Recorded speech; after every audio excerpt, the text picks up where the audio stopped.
Fond zdravstvenog osiguranja Republike Srpske uskoro će finansirati još 20 novih lijekova.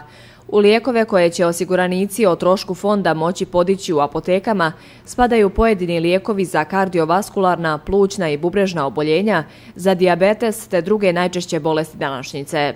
Većina lijekova uvrštena na listu A, što znači da će osiguranici za ove lijekove plaćati participaciju u iznosu od 10% ili neće plaćati ništa ukoliko su oslobođeni plaćanja participacije. Na ovu listu, između ostalog, uvršteno je nekoliko insulina za oboljele od dijabetesa, lijekovi za autoimune bolesti, bubrežnu insuficijenciju, astmu i sl.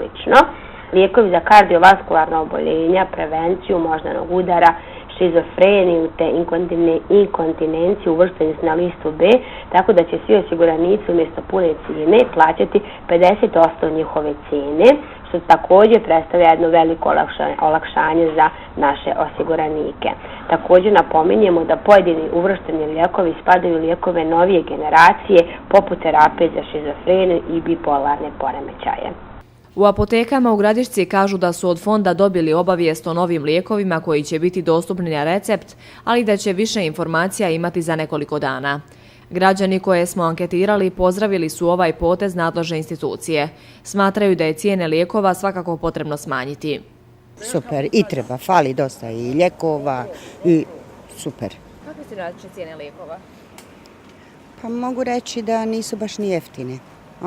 Možda nekim drugim državama, kao recimo u Srbiji se može naći neke lijekovi kod nas, što ima jeftinije čak nego kod nas.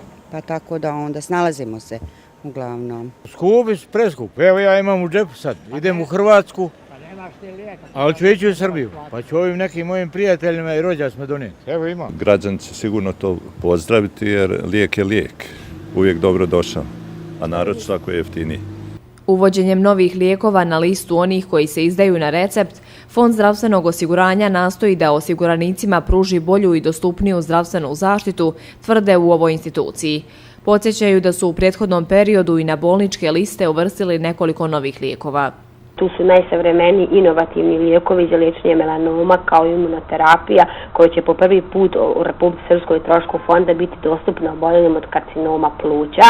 Recimo, uveli smo također nedavno i na osnovnoj bolničkoj listi 16 novih lijekova. 20 novih lijekova o trošku Fonda zdravstvenog osiguranja građani će moći nabaviti u apotekama poslije 15. avgusta.